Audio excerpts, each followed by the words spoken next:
Hello दोस्तों, स्वागत है आपका मेरे यूट्यूब चैनल स्टडी बोध में। तो दोस्तों, आज इस वीडियो में हम प्रैक्टिस नंबर 10 को यहाँ पर डिस्कस करेंगे। इससे पहले हमारे चैनल पे 9 प्रैक्टिस सेट हो चुके हैं, तो जिसने अभी तक वो प्रैक्टिस सेट नहीं देखे तो जाके ज़रूर देखे। मैं इसका लिंक डिस्क्रिप्शन में दे दूँगा या मैं कमेंट बॉक्स में उसका लिंक पिन कर दूँगा, तो आप सारे प्रैक्टिस सेट वहाँ से कर सकते हैं। तो दोस्तों, आपके एग्ज़ाम दिसंबर से हैं, आपको तो पता लग गया होगा। तो अब प्रैक्टिस सेट करना स्टार्ट कर दीजिए, क्योंकि आपके एग्ज़ाम नज़दीक हैं, तो अब आपको प्रैक्टिस सेट ज़रूर करनी चाहिए। तो दोस्तों, इस प्रैक्टिस सेट में आपको 20 नंबर के हिंदी के क्वेश्चन और 40 नंबर के उत्तराखंड के क्वेश्चन और 40 नंबर के जीएस के क्वेश्चन देखने को मिलेंगे, जैसा कि आपको एग्ज़ाम पेपर मिलता है। तो दोस्तों, आपका स्कोर इसमें कितना रहा कमेंट बॉक्स में ज़रूर बताएं।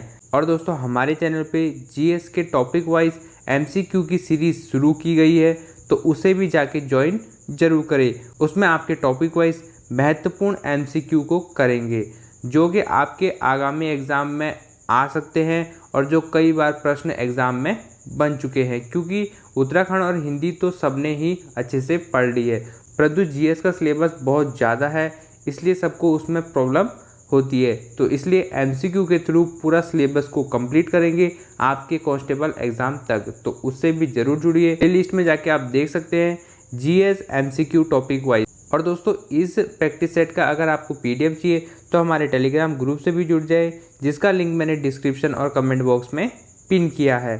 तो दोस्तों, उस पर हम डेली महत्वपूर्ण क्विज करते हैं, तो उसमें भी आप जुड़ सकते हैं। इससे आपकी तैयारी और भी बेहतर होगी, आपका कई बार रिवीजन होगा क्विज के थ्रू और प्रैक्टिस सेट एंड हमारे वीडियोस के थ्रू।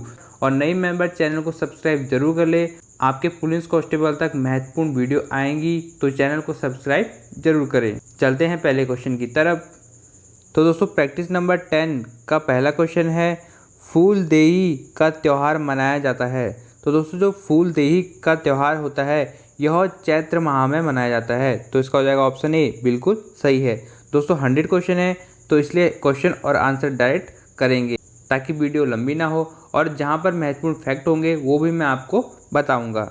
नेक्स्ट क्वेश्चन है, रामेश्वर में किन नदियों का संगम होता है। दोस्तों, काफ़ी इंपॉर्टेंट क्वेश्चन है कि रामेश्वर में किन नदियों का संगम होता है। तो ऑप्शन ए है नयार और गंगा। तो नयार और गंगा का संगम होता है फूलचट्टी व्यास घाटी पौड़ी में होता है, ठीक है, तो ये ऑप्शन गलत हो जाएगा।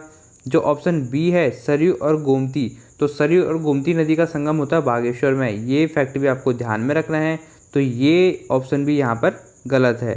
और सरयू और काली, तो सरयू और काली का जो संगम होता है वह होता है पंचेश्वर में, तो ये भी आपको ध्यान में रखना है। परंतु जो ऑप्शन डी है सरयू और रामगंगा, इसका संगम रामेश्वर में होता है, तो इसलिए ऑप्शन डी बिल्कुल सही है। नेक्स्ट क्वेश्चन है दोस्तों, निम्न में से कौन सा बद्रीनाथ क्षेत्र में पवित्र मानी जाने वाली 5 धाराओं में शामिल नहीं है। तो दोस्तों, आपको पता है कि जो बद्रीनाथ क्षेत्र है वहाँ पर 5 धाराएं हैं, तो उन 5 धाराओं में से कौन सा इन ऑप्शन में से शामिल नहीं है। तो दोस्तों, जो पहला ऑप्शन है भृग धारा, ये भी शामिल है, कुमु धारा ये भी शामिल है, और जो ऑप्शन डी है इंद्र धारा ये भी शामिल है, परंतु जो वशिष्ठ धारा है वह उसमें शामिल नहीं है, इसलिए इसका हो जाएगा ऑप्शन सी, बिल्कुल सही है, क्योंकि आपसे पूछा है शामिल नहीं है। नेक्स्ट क्वेश्चन है दोस्तों, NIVH को कब राष्ट्रीय दृष्टिबाधिता संस्थान का दर्जा दिया गया। यह दिया गया था 1979 में, बिल्कुल सही है। दोस्तों, इंपॉर्टेंट क्वेश्चन है, ध्यान में रखना। नेक्स्ट क्वेश्चन है, पावर या पब्बर तथा टोंस नदियों के संगम पर बसा जौनसार सीमांत नगर त्यूनी का पुराना नाम क्या था। तो दोस्तों, जो त्यूनी है इसका पुराना नाम आपसे पूछा गया है, तो इसका हो जाएगा ऑप्शन ए गुदिया खाटल, तो ऑप्शन ए बिल्कुल सही है। गुदिया खाटल जो है त्यूनी का पुराना नाम है, आपको ध्यान में रखना है। नेक्स्ट क्वेश्चन है दोस्तों, डांडा नागराज को किस भगवान के रूप में पूजा जाता है। दोस्तों, काफ़ी इंपॉर्टेंट क्वेश्चन है कि जो डांडा नागराज है उसको किस भगवान के रूप में पूजा जाता है, तो इसका हो जाएगा ऑप्शन ए बिल्कुल सही है, क्योंकि जो डांडा नागराज है उनको कृष्ण का ही रूप माना जाता है, तो इसलिए इसका हो जाएगा ऑप्शन ए बिल्कुल सही है। नेक्स्ट क्वेश्चन है, गढ़वाल के इतिहास में जोशियानी कांड या लूटपाट की घटना कब हुई थी? दोस्तों काफ़ी इंपॉर्टेंट क्वेश्चन है। तो जोशानी कांड या लूटपाट घटना यह क्या है? तो प्रद्युम्न शाह जो था उसने अपनी ही राजधानी श्रीनगर पे लूटपाट की थी। किसके काल में? जयकृत शाह के काल में। जो प्रद्युम्न शाह था उसको कुमाऊं का शासक बनाया गया था और जो उसका भाई था जयकृत शाह वह गढ़वाल का शासक बनाया गया था, परंतु इन दोनों में दुश्मनी थी, तो इसलिए उसने अपनी ही राजधानी श्रीनगर में लूटपाट की। तो इसी को जोशानी कांड भी कहा जाता है, क्योंकि वह मूलतः पवार वंश का था, परंतु उसके पिता ललित शाह ने उसे कुमाऊं की गद्दी पर बैठाया था। यह कांड हुआ था 1785 में। तो इसका हो जाएगा ऑप्शन ए बिल्कुल सही है। नेक्स्ट क्वेश्चन है दोस्तों, चौलीथात जिसके निकट प्रतिवर्ष 3 मई को मेला लगता है स्थित है।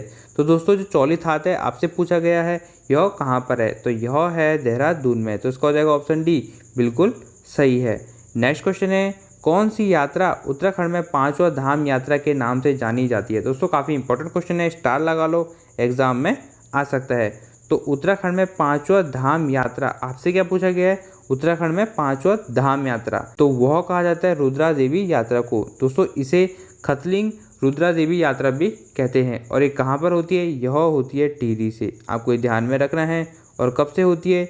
यह होती है सितंबर से प्रत्येक वर्ष शुरू होती है, ये भी आपको ध्यान में रखना है। नेक्स्ट क्वेश्चन है दोस्तों, सर्वाधिक अनुसूचित जाति के लोग किस जनपद में साक्षर हैं? मतलब पूछा गया है कि सर्वाधिक अनुसूचित जाति के जो लोग हैं वह किस जनपद में सबसे ज़्यादा साक्षरता वाले हैं? तो वह है नैनीताल में, आपको ध्यान में रखना है। ऑप्शन बी बिल्कुल सही है। और सबसे कम है वह है उधम सिंह नगर में, ये भी आपको ध्यान में रखना है। नेक्स्ट क्वेश्चन है, किस विश्वविद्यालय को हरित क्रांति लाने का श्रेय दिया जाता है? तो दोस्तों हरित क्रांति लाने का जो श्रेय दिया जाता है वह है पंतनगर विश्वविद्यालय। तो इसका हो जाएगा ऑप्शन डी बिल्कुल सही है। नेक्स्ट क्वेश्चन है दोस्तों, पाडुली डैम किस नदी पर स्थित है? तो दोस्तों जो पाडुली डैम है यह पिंडर नदी पर स्थित है, आपको ध्यान में रखना है, एग्जाम में ऐसे क्वेश्चन जरूर बनते हैं। तो इसका हो जाएगा ऑप्शन डी बिल्कुल सही है।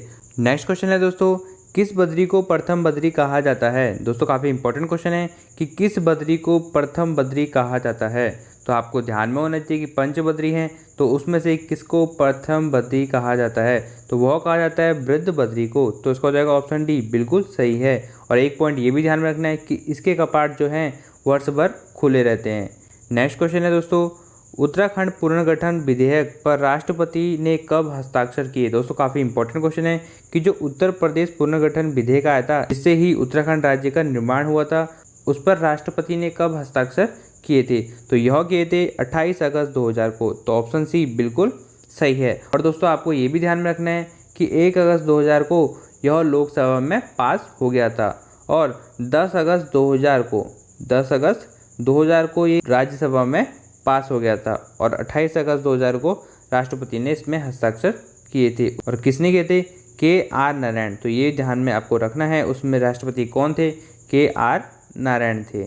नेक्स्ट क्वेश्चन है दोस्तों, उत्तराखंड आंदोलनकारियों द्वारा कब दिल्ली में संविधान बचाओ यात्रा निकाली गई? दोस्तों काफ़ी इंपॉर्टेंट क्वेश्चन है कि उत्तराखंड आंदोलनकारियों द्वारा दिल्ली में संविधान बचाओ यात्रा निकाली गई। तो यह निकाली गई थी 25 जनवरी 1995 को। तो ऑप्शन ए बिल्कुल सही है। नेक्स्ट क्वेश्चन है दोस्तों, चौबटिया उद्यान में कब हिल फ्रूट रिसर्च स्टेशन की स्थापना की? दोस्तों काफ़ी इंपॉर्टेंट क्वेश्चन है कि जो चौबटिया उद्यान था उसमें हिल फ्रूट रिसर्च स्टेशन की स्थापना की थी। तो यह की थी 1932 में। आपको डेट याद रखनी है, एग्जाम में प्रश्न बनता है। नेक्स्ट क्वेश्चन है, हीरू दे उबा और शिरोमणि जोशी किस चंद राजा के सेनापति थे? दोस्तों काफ़ी इंपॉर्टेंट क्वेश्चन है कि हीरू देओबा और शिरोमणि जोशी किसके सेनापति थे? तो यह थे उगोज चंद के। दोस्तों काफ़ी इंपॉर्टेंट क्वेश्चन है, एग्जाम में प्रश्न बनता है। नेक्स्ट क्वेश्चन है दोस्तों, पौरव काल में सिंचित भूमि को क्या कहा जाता था? तो दोस्तों जो पौरव काल था उसमें जो सिंचित भूमि होती थी उसे कहा जाता था केदार भूमि। तो ऑप्शन बी बिल्कुल सही है। एग्जाम में ऐसे ही प्रश्न बनते हैं। दोस्तों इसमें जो प्रश्न है वो महत्वपूर्ण है, आपके एग्जाम में आ सकते हैं। नेक्स्ट क्वेश्चन है, बुरांस वृक्ष को कब संरक्षित घोषित किया गया? तो दोस्तों जो बुरांस वृक्ष है इसे 1974 में संरक्षित घोषित किया था। तो ऑप्शन ए बिल्कुल सही है। नेक्स्ट क्वेश्चन है दोस्तों, किस बुग्याल के पास देवी कुंड ठंडे पानी का कुंड है? तो आपसे पूछा गया है कि किस बुग्याल के पास जो देवी कुंड है, जो एक ठंडे पानी का कुंड है, यह स्थित है। तो यह है सुंदर डूंगा बुग्याल के पास। तो आपको ध्यान में रखना है। और सुंदर डूंगा बुग्याल कहाँ पर है, तो ये है बागेश्वर में। ठीक है, तो ये भी आपको ध्यान में रखना है। नेक्स्ट क्वेश्चन है दोस्तों, निम्न में से किन्हें अंग्रेजों ने राय बहादुर की उपाधि दी थी। तो दोस्तों राय बहादुर की जो उपाधि दी थी वह दी थी शोभन सिंह जीना को। तो ऑप्शन डी बिल्कुल सही है। ध्यान में रखना कि राय बहादुर की उपाधि दी थी, किसने दी थी, अंग्रेजों ने दी थी शोभन सिंह जीना को। नेक्स्ट क्वेश्चन है दोस्तों, अभी तक उत्तराखंड में 4 बार विधानसभा चुनाव हो चुके हैं, सर्वाधिक मतदान किस चुनाव में हुआ। दोस्तों 4 बार नहीं 5 बार चुनाव हो चुके हैं, क्योंकि 2022 को मिला के 5 बार हो चुके हैं। तो इसमें जो सर्वाधिक मतदान हुआ था वह हुआ था तीसरे चुनाव में। तो आपको ध्यान में रखना है। नेक्स्ट क्वेश्चन है, जिला पंचायत के मुख्य सचिव के रूप में काम करता है। तो दोस्तों जो जिला पंचायत के मुख्य सचिव के रूप में काम करता है उसे कहते हैं मुख्य विकास अधिकारी। तो ऑप्शन डी बिल्कुल सही है। आपसे क्या पूछा गया है कि जिला पंचायत के मुख्य सचिव के रूप में काम करता है, तो उसे कहते हैं मुख्य विकास अधिकारी। नेक्स्ट क्वेश्चन है दोस्तों, उत्तराखंड के प्रथम निर्वाचित विधानसभा के अध्यक्ष कौन थे। बहुत सारे अभ्यर्थी इसमें कंफ्यूज होते हैं, तो इस क्वेश्चन को ध्यान से देखना। आपसे क्या पूछा गया है कि प्रथम निर्वाचित विधानसभा का चुनाव हुआ था पहली बार, तो उस समय अध्यक्ष कौन बने थे, किसके, विधानसभा के। तो वह थे यशपाल आर्या। ऑप्शन ए बिल्कुल सही है। और दोस्तों अगर क्वेश्चन इस प्रकार से आएगा कि उत्तराखंड के प्रथम विधानसभा के अध्यक्ष कौन थे, या उत्तराखंड के अंतरिम सरकार के प्रथम विधानसभा अध्यक्ष कौन थे, तो वह थे प्रकाश पंत। जब अंतरिम सरकार थी तो उसमें प्रकाश पंत थे, और जब निर्वाचित हुआ तो उस समय यशपाल आर्य थे। ठीक है, तो ये आपको ध्यान में रखना है। नेक्स्ट क्वेश्चन है दोस्तों, चौखम दून स्थित है। तो दोस्तों जो चौखम दून है यह पौड़ी में स्थित है। तो ऑप्शन ए बिल्कुल सही हो जाएगा। ध्यान में रखना, ऐसे क्वेश्चन एग्जाम में बनते हैं कि दून से एक प्रश्न जरूर बनता है। नेक्स्ट क्वेश्चन है दोस्तों, जौनसार भाबर में पूजित प्रसिद्ध महासु देवता कितने भाई हैं। दोस्तों इस क्वेश्चन को भी ध्यान में रखना कि जो जौनसार भाबर में पूजित महासु देवता हैं उनके कितने भाई हैं। तो उनके हैं 4 भाई। तो आपको ये क्वेश्चन भी ध्यान में रखना है। नेक्स्ट क्वेश्चन है दोस्तों, सैलुक त्यौहार गढ़वाल क्षेत्र में मनाया जाता है। तो दोस्तों सैलुक जो त्यौहार है वह कहाँ मनाया जाता है, आपसे ये पूछा गया है। कौन सा त्यौहार है, सैलुक त्यौहार है। तो यह मनाया जाता है उत्तरकाशी में। तो ऑप्शन डी बिल्कुल सही है।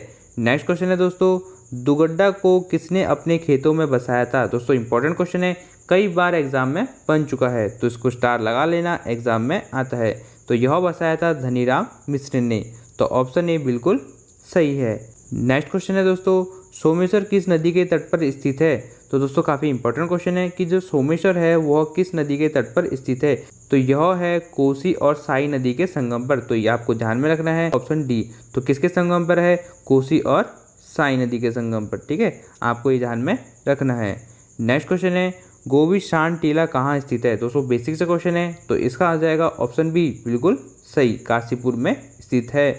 नेक्स्ट क्वेश्चन है दोस्तों, एशिया की पीठ पर किनकी पुस्तक है। दोस्तों काफ़ी इंपॉर्टेंट क्वेश्चन है, ध्यान से देखना। जो एशिया की पीठ पर, ये पुस्तक किसकी है। आपसे पूछा गया है कि एशिया की पीठ पर किसकी पुस्तक है। तो यह है शेखर पाठक और उमा भट्ट दोनों की है। तो आपको दोनों ऑप्शन में ध्यान में रखने हैं कि शेखर पाठक और उमा भट्ट दोनों की है। अगर दोनों में से एक ऑप्शन आएगा तो आप उसको करना, अगर दोनों आएंगे तो दोनों ऑप्शन इसके क्या होंगे, सही होंगे, शेखर पाठक और उमा भट्ट। नेक्स्ट क्वेश्चन है, ऋग्वेद में वर्णित 10 राग युद्ध किस नदी के पर्वतीय प्रदेश में हुआ था।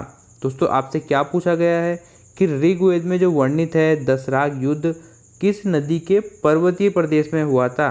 तो वह हुआ था यमुना नदी के पर्वतीय प्रदेश में हुआ था।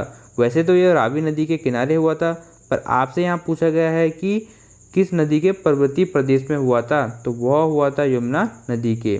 नेक्स्ट क्वेश्चन है दोस्तों, अभिनेत्री हिमानी शिवपुरी किस जिले की निवासी है। तो जो अभिनेत्री है हिमानी शिवपुरी, आपने इनको कई फिल्मों में देखा होगा।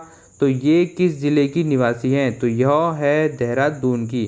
तो यहाँ पर देहरादून कोई भी ऑप्शन नहीं है, तो आपको देहरादून को ध्यान में रखना है।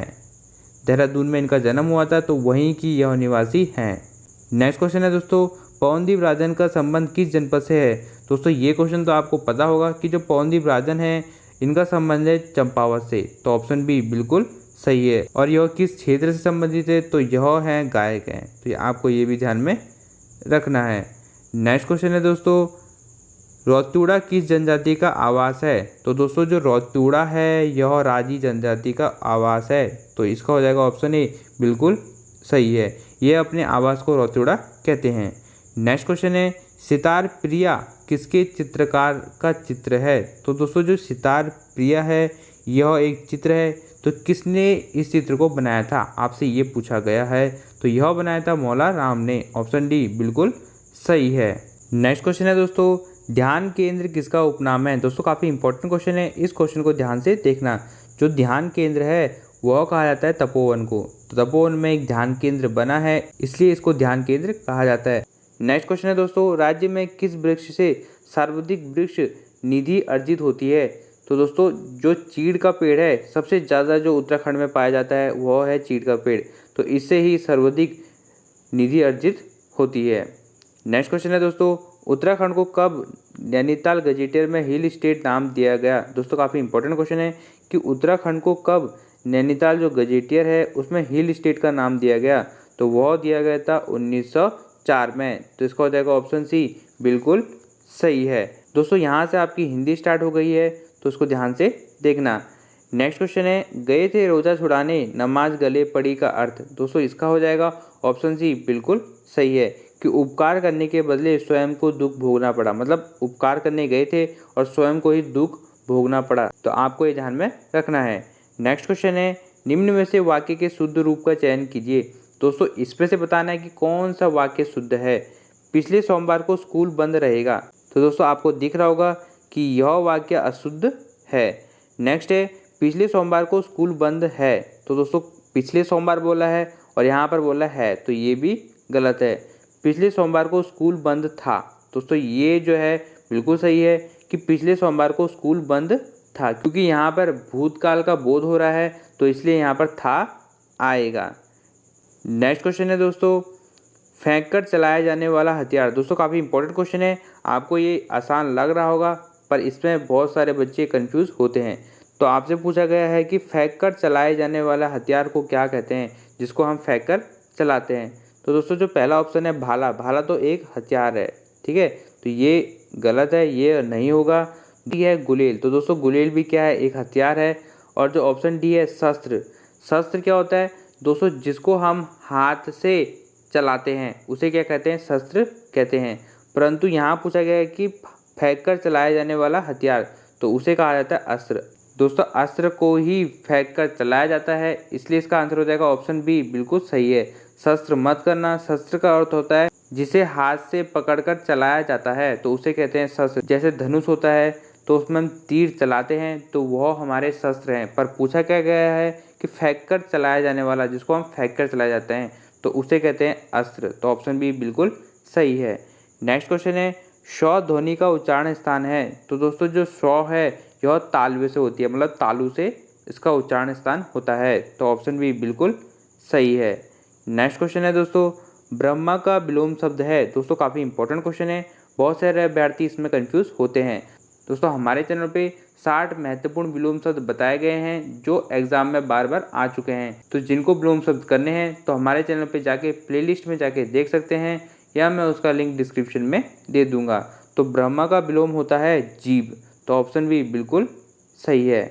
नेक्स्ट क्वेश्चन है, नायक में प्रयुक्त संधि का नाम है, तो दोस्तों जो नायक है इसका अगर हम संधि विच्छेद करेंगे तो यहाँ पर हो जाएगा ने प्लस अक, ठीक है, और यहाँ पर आपको दिख रहा होगा कि यहाँ पर अयादि संधि है, तो ऑप्शन ए बिल्कुल सही है। नेक्स्ट क्वेश्चन है दोस्तों, बाल चित्रण में कौन सा कवि श्रेष्ठ है, तो दोस्तों जो बाल चित्रण था उसमें कौन सा कवि सर्वश्रेष्ठ था, तो वह था सूरदास, तो ऑप्शन डी बिल्कुल सही हो जाएगा।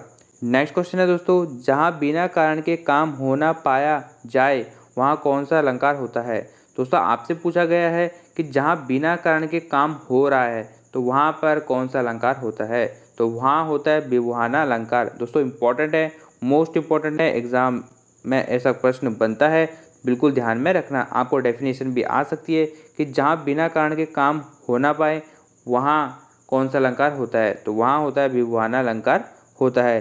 दोस्तों इसका एक एग्जाम्पल है कि बिनु पग चले सुने बिन काना। ठीक है, सुने बिन काना। दोस्तों यहाँ पर बोल रहा है कि बिनु पग चले, मतलब पैर ही नहीं है और फिर भी चल रहे हैं, मतलब कारण नहीं है फिर भी काम हो रहा है। और सुने बिन काना, कान ही नहीं है फिर भी वो सुन रहे हैं। तो यहाँ पर आपको दिख रहा होगा कि कोई कारण ही नहीं है फिर भी काम हो रहा है, तो वहाँ पर कौन सा अलंकार होता है? विभुवाना अलंकार होता है। और दोस्तों ये उदाहरण हमेशा ध्यान में रखना है, क्योंकि यही एग्जाम्पल एग्जाम में बन जाता है। नेक्स्ट क्वेश्चन है दोस्तों, देखी सुदामा की दीन दशा, करुणा करके करुणा निधि रोए, पानी परात को हाथ छुए नाही, नयनन के जल से पग धोए। में कौन सा अलंकार है? तो दोस्तों इस पंक्ति में आपको अतिशयोक्ति अलंकार दिख रहा होगा। ऑप्शन डी बिल्कुल सही है। वैसे तो यह बात सही है, परंतु आज की दृष्टि से यह सबको बढ़ा चढ़ा के ही लगता है। तो अतिशयोक्ति अलंकार क्या होती है? जिसमें कोई भी बात को बहुत बढ़ा चढ़ा के बोला जाता है, तो उसे कहते हैं अतिशयोक्ति अलंकार। तो इसका हो जाएगा ऑप्शन डी बिल्कुल सही है।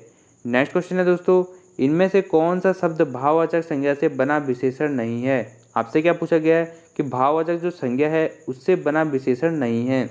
तो दोस्तों नैतिक भी होता है और व्यावहारिक भी होता है और आध्यात्मिक भी होता है, परंतु जो प्राथमिक है यह भाववाचक संज्ञा से बना विशेषण नहीं है। तो इसलिए इसका हो जाएगा ऑप्शन ए बिल्कुल सही है। नेक्स्ट क्वेश्चन है दोस्तों, देश के लगभग कितने प्रतिशत भूभाग में दूरदर्शन की प्रसारण सुविधाओं का विस्तार है? दोस्तों काफ़ी इंपॉर्टेंट क्वेश्चन है कि जो दूरदर्शन है उसका प्रसारण किया गया है देश के लगभग कितने प्रतिशत भाग में? तो वह है 87% भाग में दूरदर्शन का प्रसारण किया गया है। नेक्स्ट क्वेश्चन है दोस्तों, किस क्रम में निश्चयवाचक सर्वनाम का सही उदाहरण है? तो दोस्तों जो निश्चयवाचक सर्वनाम का सही उदाहरण बताना है आपको, तो पहला है आपका शुभ नाम क्या है? तो दोस्तों यहाँ पर प्रश्न पूछ रहा है तो प्रश्नवाचक सर्वनाम होगा। दूसरा ऑप्शन है यह पुस्तक को देखा यह कितनी उपयोगी है? तो दोस्तों यहाँ पर आपको देख रहा होगा कि यह आ गया है और जहाँ पर यह आता है तो वहाँ पर निश्चयवाचक सर्वनाम होता है, और यहाँ पर आपको निश्चय का बोध हो रहा होगा तो यहाँ पर निश्चयवाचक सर्वनाम है। नेक्स्ट क्वेश्चन है, अच्छाई और बुराई की पहचान का गुण कहलाता है? तो दोस्तों अगर अच्छाई और बुराई की जो पहचान होती है उसका गुण कहलाता है विवेक से। तो ऑप्शन बी बिल्कुल सही है। नेक्स्ट क्वेश्चन है दोस्तों, विद्वान विशेषण से बनी भाववाचक संज्ञा है? तो दोस्तों जो विद्वान है सबसे पहले तो आपको ध्यान में रखना है कि यह क्या है, यह विशेषण है। अगर विद्वान कहीं पर भी आएगा, ऐसे भी प्रश्न बन सकता है कि विद्वान क्या है, तो विद्वान जो है विशेषण है, तो इससे बनी जो भाववाचक संज्ञा है उसे क्या कहते हैं? तो उसे कहते हैं विद्वता। तो उसका हो जाएगा ऑप्शन सी बिल्कुल सही है। नेक्स्ट क्वेश्चन है दोस्तों, भारतीय संस्कृति के स्वर महत्वपूर्ण काव्य कृति किसकी रचना है? दोस्तों ये जो है कृति है कि भारतीय संस्कृति के स्वर, तो किसकी है? तो यह है महादेवी वर्मा की। ऑप्शन बी बिल्कुल सही है। एग्जाम में प्रश्न बनेगा, आपको ध्यान में रखना है। नेक्स्ट क्वेश्चन है दोस्तों, किस कवि को श्याम सुंदर दास ने खंजन नयन कहा है? दोस्तों काफ़ी इंपॉर्टेंट है, यहाँ से मैं आपको एक फैक्ट और बताऊंगा। दोस्तों जो श्याम सुंदर दास ने खंजन नयन कहा था वह कहा था सूरदास को। तो ऑप्शन ए बिल्कुल सही है। और क्यों कहा था? क्योंकि जो खंजन नयन है यह अमृतलाल सागर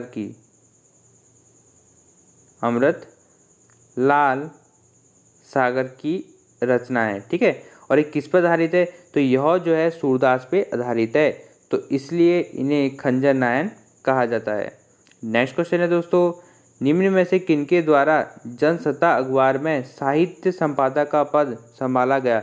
दोस्तों मोस्ट इंपॉर्टेंट क्वेश्चन है, मुझे लगता है आपके एग्जाम में ये प्रश्न जरूर बनेगा कि निम्न में से किनके द्वारा जो जनसत्ता अखबार था उसका साहित्य संपादक का पद संभाला गया था? तो वह संभाला गया था मंगलेश डबराल ने। कब? 1963। डेट भी आपको बिल्कुल ध्यान में रखनी है, एग्जाम में बनेगा। और दोस्तों जो जनसत्ता अखबार था यह निकालता प्रभाष जोशी ने। ठीक है, तो आपको ये भी ध्यान में रखना है कि किसे निकालता? प्रभाष जोशी ने। नोट कर लेना, एग्जाम में प्रश्न बनेगा। नेक्स्ट क्वेश्चन है दोस्तों, संविधान के किस अनुच्छेद में यह व्यवस्था की गई है कि प्रत्येक राज्य शिक्षा के प्राथमिक स्तर पर मातृभाषा में शिक्षा की पर्याप्त सुविधाओं को उपलब्ध कराने का प्रयास करेगा? दोस्तों काफ़ी इंपॉर्टेंट क्वेश्चन है कि प्रत्येक राज्य जो है शिक्षा की प्राथमिक स्तर पर जो प्राथमिक स्तर पर शिक्षा होती है मातृभाषा में शिक्षा की पर्याप्त सुविधाओं को उपलब्ध कराने का प्रयास करेगा। हमारी मातृभाषा है उस पर शिक्षा की जो सुविधाएं होती है उसको उपलब्ध कराएगा। तो यह किया गया है अनुच्छेद 350 के ए में या क में। तो ऑप्शन बी बिल्कुल सही है। नेक्स्ट क्वेश्चन है दोस्तों, किस संवैधानिक संशोधन के द्वारा भारतीय संविधान की 8वीं अनुसूची में बोडो, डोगरी, संथाली, मैथिली भाषाओं का समावेश किया गया है? दोस्तों इंपॉर्टेंट क्वेश्चन है, एग्जाम में ये क्वेश्चन जरूर बनता है, कई बार ये प्रश्न आ भी चुका है। तो यह क्या था? 92 संशोधन 2003 द्वारा। ठीक है, तो ये आपको ध्यान में रखना है। नेक्स्ट क्वेश्चन है दोस्तों, कौन सी भाषा हमारे संविधान की 8वीं अनुसूची में सम्मिलित नहीं है? तो दोस्तों जो हमारी अनुसूची है 8वीं, उसमें 22 भाषाएं सम्मिलित की गई है। पहले कितनी थी? तो पहले की थी 14। ठीक है, फिर संशोधन करके इसमें जोड़ा गया। तो इसमें जो है डोगरी भी है, गुजराती भी है, कश्मीरी भी है, परंतु इसमें गढ़वाली नहीं है। तो इसलिए इसका हो जाएगा ऑप्शन ए। दोस्तों जो यहाँ पर मैंने आपको बताया कि बोडो, डोगरी, संताली, मैथिली, ठीक है, इसको जोड़ा गया था 92 संविधान संशोधन द्वारा। तो आपको एक एक करके सबको याद रखना है। क्वेश्चन ऐसे भी आ सकता है कि बोडो को किस संविधान संशोधन द्वारा जोड़ा गया? 92। डोगरी को किसके द्वारा जोड़ा गया? 92। संताली को 92, मैथिली को 92, एक एक करके भी आ सकता है। नेक्स्ट क्वेश्चन है दोस्तों, विश्व सोशल मीडिया दिवस निम्न में से किस दिन मनाया जाता है? दोस्तों आपका जो एग्जाम है वो यूकेपीएससी करा रहा है, तो ऐसे दिवस वाले प्रश्न वो देता है। तो यह मनाया जाता है 30 जून को। क्या मनाया जाता है 30 जून को? विश्व सोशल मीडिया दिवस। भूलना नहीं, बिल्कुल ध्यान में रखना है। विश्व सोशल मीडिया दिवस 30 जून को। नेक्स्ट क्वेश्चन है दोस्तों, निम्न में से कौन सा कथन राष्ट्रीय विकास परिषद के लिए सही है? दोस्तों राष्ट्रीय विकास परिषद पूछा गया है कि उसके लिए कौन सा कथन सही है? तो पहला है यह एक संवैधानिक निकाय है। दोस्तों बिल्कुल गलत है, यह एक संवैधानिक निकाय नहीं है, क्योंकि इसका उल्लेख संविधान में नहीं किया गया है। इसका अध्यक्ष वित्त मंत्री होता है। बिल्कुल गलत है, क्योंकि इसका जो अध्यक्ष होता है वह होता है प्रधानमंत्री। आपको ध्यान में रखना है। किसका? राष्ट्रीय विकास परिषद का। एग्जाम में क्वेश्चन यहाँ से जरूर बनता है। सभी राज्यों के मुख्यमंत्री इसके सदस्य होते हैं। दोस्तों ये ऑप्शन बिल्कुल सही है कि सारे जो राज्यों के मुख्यमंत्री होते हैं वह इसके सदस्य होते हैं। किसके? राष्ट्रीय विकास परिषद के। तो ऑप्शन सी बिल्कुल सही है। नेक्स्ट क्वेश्चन है दोस्तों, निम्न में से कौन से निकाय संविधान नेतर और असंवैधानिक है? मतलब संविधान नेतर का मतलब होता है कि यह संविधान में नहीं है या इसका संविधान में उल्लेख नहीं किया गया है। तो यह है योजना आयोग। ऑप्शन ए बिल्कुल सही है, क्योंकि वित्त आयोग का उल्लेख किया गया है। और जो ऑप्शन डी है संघ लोक सेवा आयोग, इसका भी उल्लेख किया गया है। और जो चुनाव आयोग है इसका भी उल्लेख किया गया है, परंतु जो योजना आयोग है इसका उल्लेख संविधान में नहीं किया गया है। तो इसलिए इसका हो जाएगा ऑप्शन ए बिल्कुल सही है। नेक्स्ट क्वेश्चन है दोस्तों, स्वतंत्र भारत की पहली महिला राज्यपाल कौन थी? दोस्तों काफी इंपॉर्टेंट क्वेश्चन है, एग्जाम में प्रश्न बनता है कि स्वतंत्र भारत की पहली महिला राज्यपाल कौन थी? जब हमारा देश स्वतंत्र हो गया था तो उसके बाद पहली महिला राज्यपाल कौन बनी थी? तो वह बनी थी श्रीमती सरोजनी नायडू। ऑप्शन बी बिल्कुल सही है। कहाँ की बनी थी? यूपी की बनी थी। ये भी आपको ध्यान में रखना है, श्रीमती सरोजनी नायडू। नेक्स्ट क्वेश्चन है दोस्तों, भारतीय संविधान के किस संशोधन अधिनियम द्वारा पंचायती राज व्यवस्था को संवैधानिक दर्जा दिया गया? दोस्तों ये क्वेश्चन बार बार एग्जाम में पूछा जाता है, तो आपको ध्यान में रखना है कि पंचायती राज व्यवस्था को संवैधानिक दर्जा कब दिया गया? तो 73वें संविधान संशोधन द्वारा। ये आपको ध्यान में रखना है। और 74वें संविधान संशोधन द्वारा नगरीय व्यवस्था को संविधान में दर्जा दिया गया। ये भी आपको ध्यान में रखना है। 73 किस लिए दिया गया? पंचायती राज। और 74 नगरीय व्यवस्था के लिए। नेक्स्ट क्वेश्चन है दोस्तों, त्रिभाषा सूत्र की सिफारिश किस समिति ने की थी? तो दोस्तों जो त्रिभाषा सूत्र है, इंपॉर्टेंट क्वेश्चन है, बिल्कुल इंपॉर्टेंट है, एग्जाम में ये प्रश्न बनेगा कि त्रिभाषा सूत्र की सिफारिश किस समिति ने की थी? जो कोठारी समिति है इसी ने इसकी सिफारिश की थी। और जो कोठारी समिति है इसका गठन किया गया था 1964 में। आपको ये भी ध्यान में रखना है। और दोस्तों आपको एक पॉइंट यहाँ से ध्यान में रखना है जो मोस्ट इम्पोर्टेंट है कि कोठारी समिति के आधार पर ही भारतीय शिक्षा नीति को लागू किया गया था। भारतीय शिक्षा नीति को लागू किया था। बिल्कुल इंपॉर्टेंट है, नोट कर लो कि किस समिति के आधार पर भारतीय शिक्षा नीति को लागू किया था? कोठारी समिति के। ठीक है, कब किया था? 1968 में।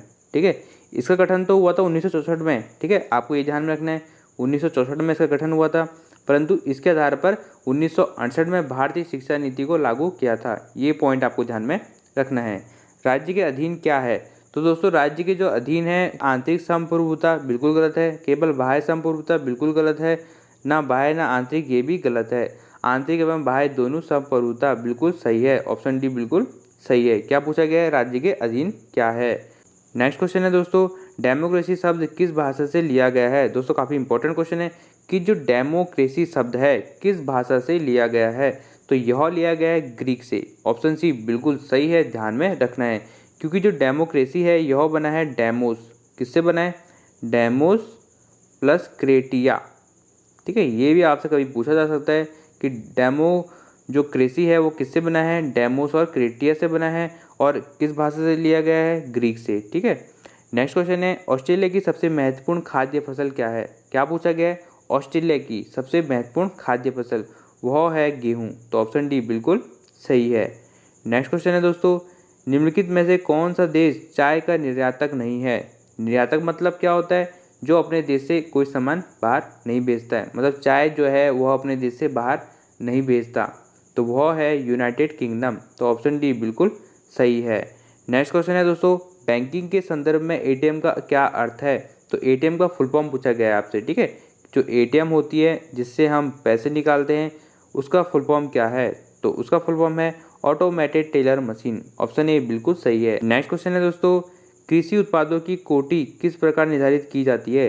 तो दोस्तों जो कृषि उत्पादों की जो कोटि होती है, मतलब उनकी गुणवत्ता को कैसे निर्धारित किया जाता है, वहाँ पर एक चिन्ह का प्रयोग किया जाता है। तो जो उत्पाद अच्छी क्वालिटी के होते हैं तो उस पर वह चिन्ह लगाया जाता है और उस चिन्ह को कहते हैं एग मार्क। ठीक है, एग मार्क कहा जाता है, तो आपको ये ध्यान में रखना है। नेक्स्ट क्वेश्चन है दोस्तों, IR20 किस चीज़ की अधिक पैदावार देने वाली किस्म है। तो दोस्तों जो IR20 है इससे चावल अधिक पैदा किया जाता है, तो ऑप्शन ए बिल्कुल सही है। धान दिया होगा ऑप्शन में तो धान को टिक करना, अगर चावल दिया होगा तो चावल को करना। नेक्स्ट क्वेश्चन है दोस्तों, वह पुष्प कलिका जिससे मसाले के रूप में इस्तेमाल किया जाता है किससे प्राप्त होती है। दोस्तों इंपॉर्टेंट है कि पुष्प कलिका जिसे मसाले के रूप में हम प्रयोग करते हैं वह कौन है, तो वह है लौंग। ठीक है, ऑप्शन डी बिल्कुल सही है। नेक्स्ट क्वेश्चन है दोस्तों, निम्न में से उस कृषि को क्या कहा जाता है जिसमें कृषि और पशुपालन दोनों ही साथ साथ किए जाते हैं।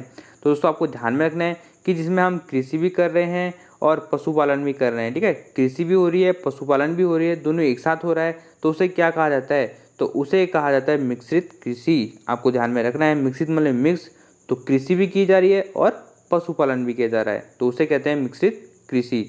आ सकता है एग्जाम में, ध्यान में रखना। नेक्स्ट क्वेश्चन है दोस्तों, ILO का सही विस्तार निम्नलिखित में क्या है। तो दोस्तों ILO का फुल फॉर्म पूछा गया है यहाँ पर, तो आपको ध्यान में रखना है। तो दोस्तों I से हो जाएगा इंटरनेशनल, L से हो जाएगा लेबर और O से हो जाएगा ऑर्गेनाइजेशन। ठीक है, तो यहाँ पर इसका फुल फॉर्म हो जाएगा इंटरनेशनल लेबर ऑर्गेनाइजेशन। ठीक है, तो ऑप्शन बी बिल्कुल सही है। नेक्स्ट क्वेश्चन है दोस्तों, भारत का प्रथम मुगल बादशाह कौन था। दोस्तों बेसिक सा क्वेश्चन है कि प्रथम मुगल बादशाह कौन था, तो वह था बाबर, ऑप्शन डी बिल्कुल सही है। नेक्स्ट क्वेश्चन है दोस्तों, राज्यों के किस समूह के साथ नागालैंड की साझी सीमाएं हैं। तो दोस्तों जो सीमा से हमेशा एक प्रश्न जरूर बनता है, और जो पूर्वोत्तर के राज्य हैं वहाँ से हमेशा जरूर प्रश्न बनता है, क्योंकि वहाँ पर बच्चों को बहुत कन्फ्यूजन होती है। तो नागालैंड से जिसकी सीमा बनती है वह है अरुणाचल प्रदेश, असम और मणिपुर, तो ऑप्शन डी बिल्कुल सही है। नेक्स्ट क्वेश्चन है दोस्तों, संघ राज्य क्षेत्र पंडुचेरी की सीमा किसके साथ नहीं लगती है। तो दोस्तों जो पंडुचेरी है यह एक संघ राज्य क्षेत्र है, तो इसकी सीमा किसके साथ नहीं लगती है। दोस्तों केरल के साथ तो सीमा लगती है, आंध्र प्रदेश के साथ भी लगती है और तमिलनाडु के साथ भी लगती है, परंतु कर्नाटक के साथ इसकी सीमा नहीं लगती है, तो आपको ध्यान में रखना है। नेक्स्ट क्वेश्चन है, सरसों के बीज का सबसे अधिक उत्पादन करने वाला राज्य। क्या पूछा गया है कि सरसों के बीज का सबसे अधिक उत्पादन कौन करता है। दोस्तों यहाँ से भी क्वेश्चन आते हैं, जियोग्राफी का क्वेश्चन है, तो प्रश्न जरूर ऐसा बनता है। तो सरसों का बीज का जो सर्वाधिक उत्पादन करता है वह है राजस्थान, तो ऑप्शन ए बिल्कुल सही है। नेक्स्ट क्वेश्चन है, निम्न में से कौन सी नदी हिमालय के पार से निकलती है।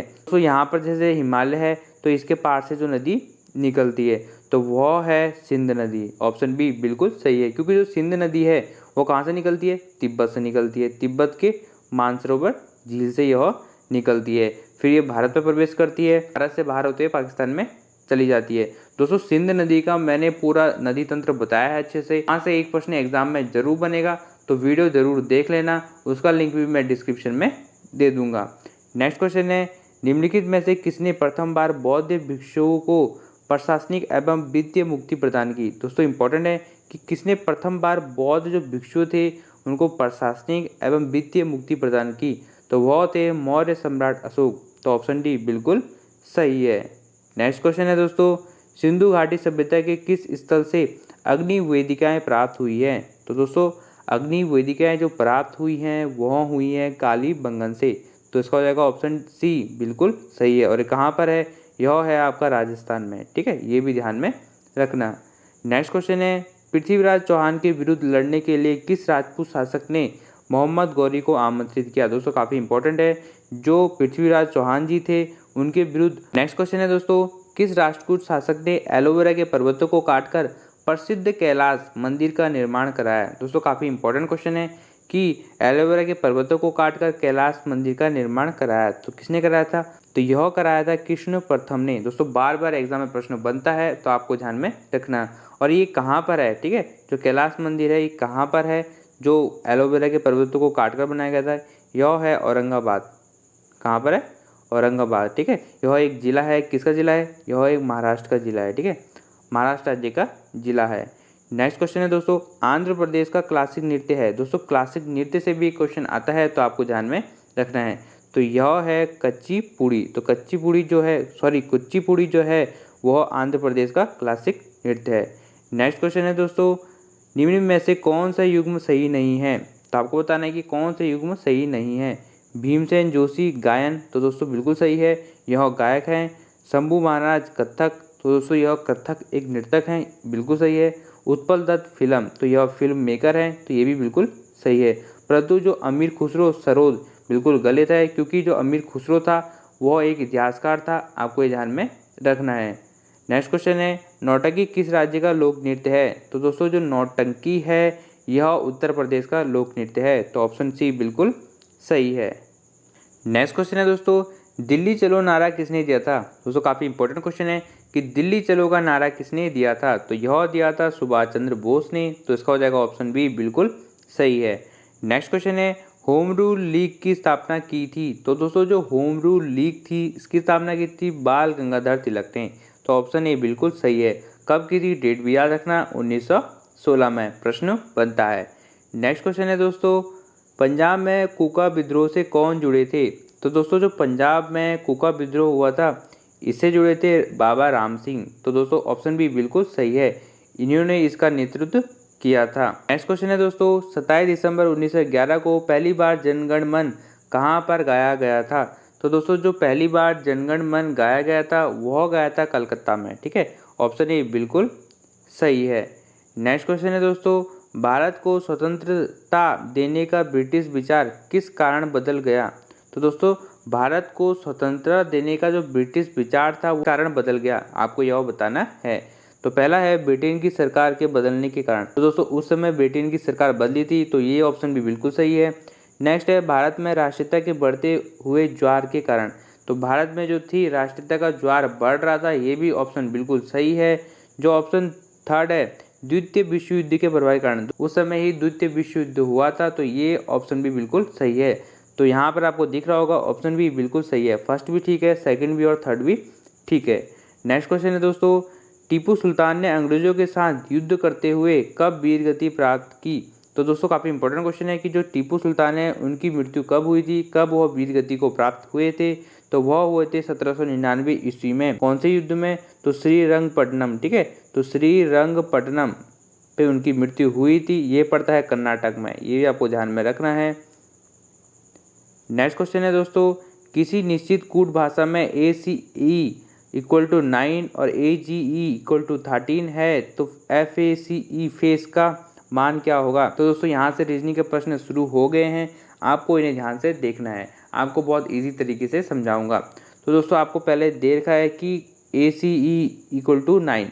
तो दोस्तों मैंने आपको पहले प्रैक्टिस सेट में बताया था कूट भाषा वाले प्रश्न आते हैं, सबसे पहले आपको इनका क्रमांक लिखना है। जैसे A का क्या होता है, 1 होता है, C का 3 होता है और E का 5 होता है। ठीक है, आपको ये सारे ध्यान में रखने हैं और इनको याद जरूर करना है जो इनके क्रमांक है।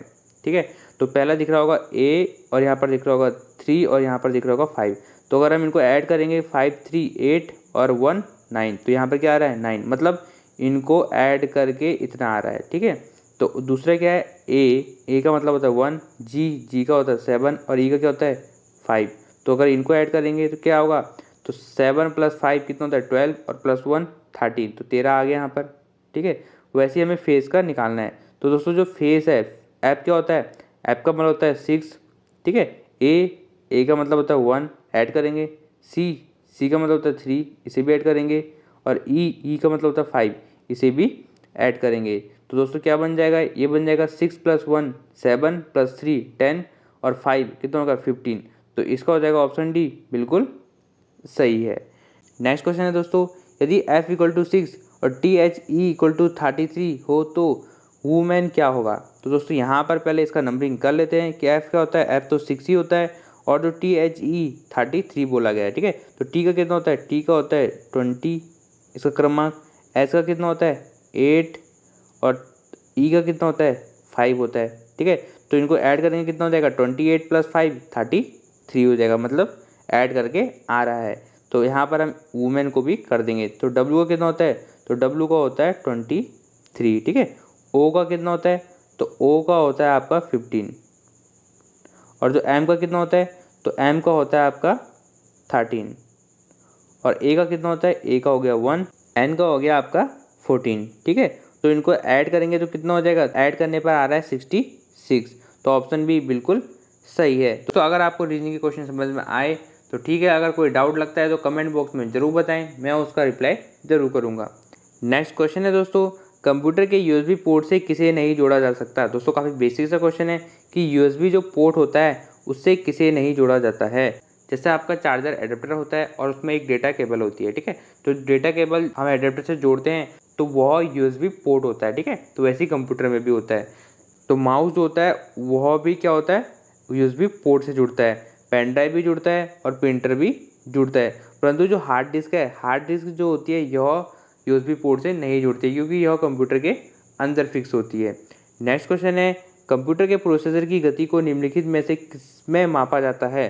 तो दोस्तों जो कंप्यूटर की प्रोसेसर की गति होती है इसे मापा जाता है हर्ट्ज में। ठीक है, तो ऑप्शन बी बिल्कुल सही है। नेक्स्ट क्वेश्चन है दोस्तों, एक बॉक्स जिसमें कंप्यूटर सिस्टम के सर्वाधिक महत्वपूर्ण भाग होते हैं कहलाते हैं। ठीक है, तो सर्वाधिक महत्वपूर्ण भाग जो होते हैं कंप्यूटर के किस में होते हैं, ठीक है, एक बॉक्स में होते हैं, तो उसे क्या कहते हैं, सॉफ्टवेयर बिल्कुल गलत, हार्डवेयर बिल्कुल गलत, इनपुट डिवाइस बिल्कुल गलत, उसे कहते हैं सिस्टम यूनिट। ठीक है, तो सिस्टम यूनिट होता है उसी में सारे महत्वपूर्ण भाग होते हैं किसके, कंप्यूटर के। नेक्स्ट क्वेश्चन है दोस्तों, मौद्रिक नीति की घोषणा कौन करता है। तो दोस्तों जो मौद्रिक नीति होती है, काफ़ी इंपॉर्टेंट क्वेश्चन है, स्टार लगा लो एग्जाम में बनेगा। तो मौद्रिक नीति की घोषणा करता है RBI, तो ऑप्शन डी बिल्कुल सही है।